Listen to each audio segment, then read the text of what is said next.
What's up, Fit Fam? Thank you so much for joining me today, and we're going to cover post-workout stretching. So you always want to incorporate some light stretching after a workout just to prevent a little bit of soreness, more like tightness the next day, but maybe that evening you might tighten up a little bit.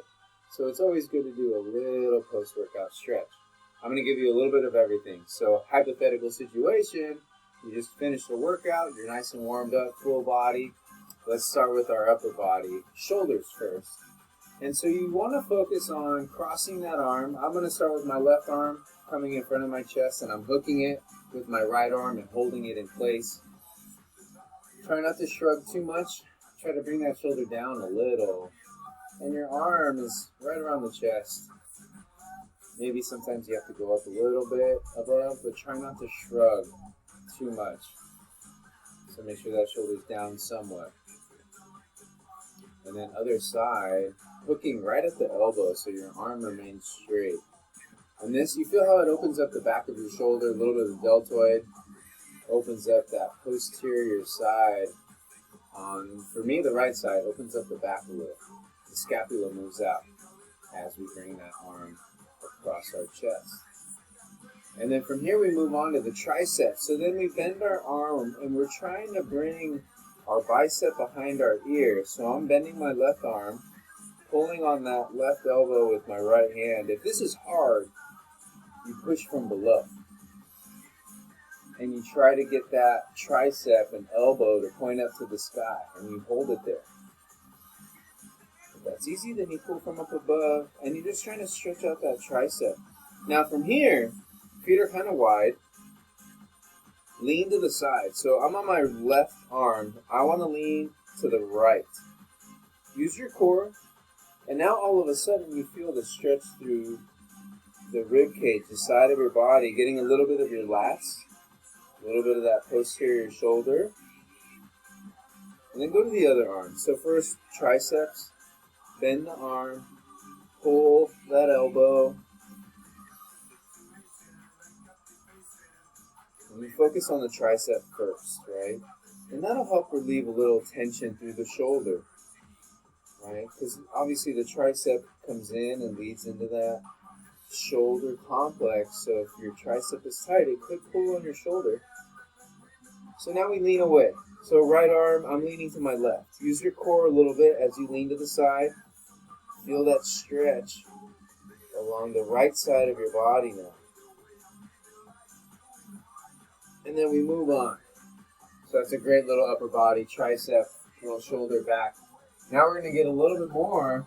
Now getting the anterior serratus, a little bit more of the shoulder. Arms out, hands on the wall, palms down, fingers facing up towards the ceiling. Your hands are about at face height, shoulder width apart, maybe wider. Widen your stance and back up your feet. Push out your hips as you bend forward and come down. And so you're sticking out your bum, your legs are bent, almost like a little bit of a squat. And your chest is going forward, head is going down in between the arms. Your ears should be below your biceps, at least that's the goal. And you feel that big pull through the anterior serratus, the front of your rib cage. A little bit in the chest, a little bit in your deltoid. I mean, really, it's all that underside where you're really in the stretch. And it just helps with vertical motion, or vertical range of motion, I should say. Chest, the pecs. Start with your hand below shoulder height, fingers pointing away from you, and your fingers are parallel to the floor. Make sure your hand is below shoulder height, and then turn away. So my left hand is on the wall. I'm going to turn to my right. And I'm using my feet to pivot and twist and rotate. Keep the hand there. You do what you can. Nice and easy stretch through the chest. And so this also gives you shoulder relief. So all the ones we've been working on so far, all in an effort to give you shoulder relief. Other side. So you set up the hand the same way. Turn away from that hand. Palm below shoulder height. Get that good stretch through your chest.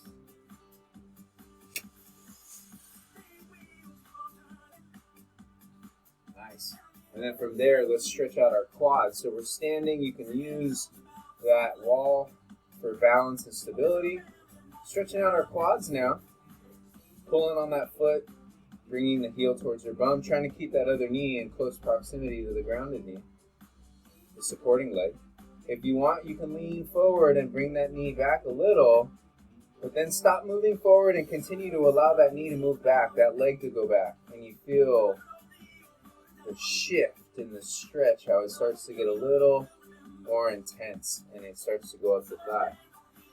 Other side. So we pull on that foot, bringing your heel towards your glute. You hold it here, and then if you need to, you lean forward a little. Pull on that knee, going back a little bit more, bringing that foot in, that heel in towards your glute. Hold it there, and you feel that big stretch through the quad. And then we move on. Calves, hands on the wall again. One leg forward, one leg back.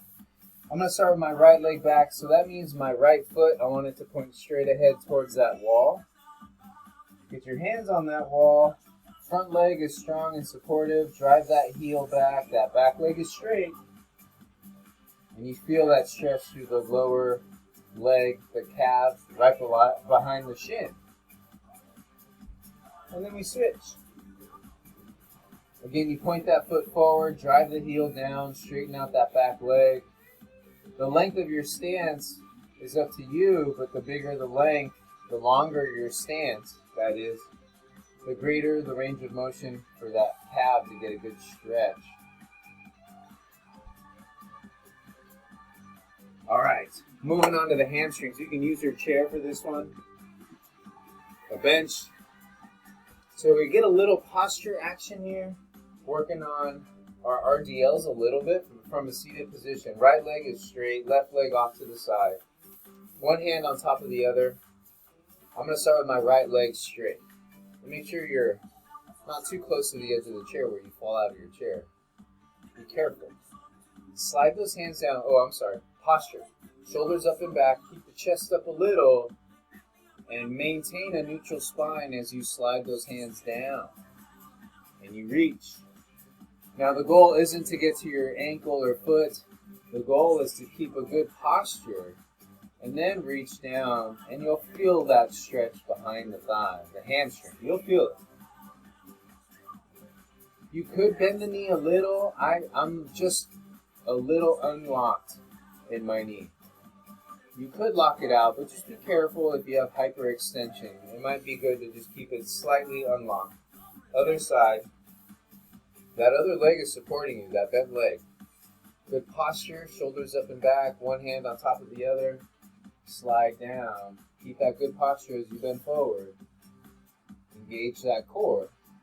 Nice and easy. Slide down, hold it there, get that good stretch behind the leg, behind the thigh, I should say. The hamstring.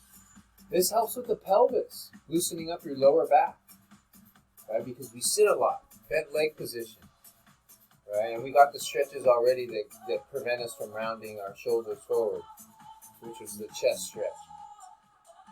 All right, we move on now to the floor. So we got the hamstrings, getting the hips. Let's continue to work on the hips, and let's lay on our back. And let's get the knee to chest. So you just bring that knee into your chest, you hold it here, you feel the glute stretch, the hip stretch, lower back. And then from here, you can hold on to that same leg and go over to the side and get a little supine twist. Supine just meaning you're on your back.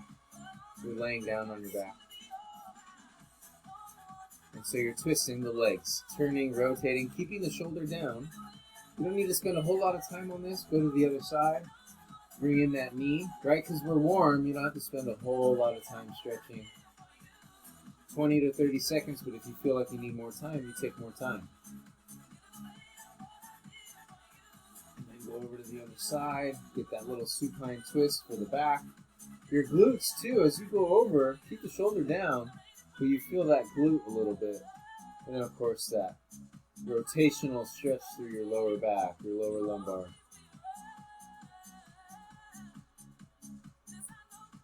And then from there, let's go to 90-90. So we're up, one leg forward, bent at a 90 degrees, the other leg back, bent at a 90 or close to it.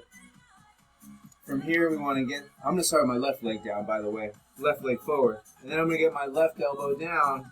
The challenge is the right elbow, the one that goes close to the shin and ankle. Trying to get that one down is the most difficult. But you do what you can.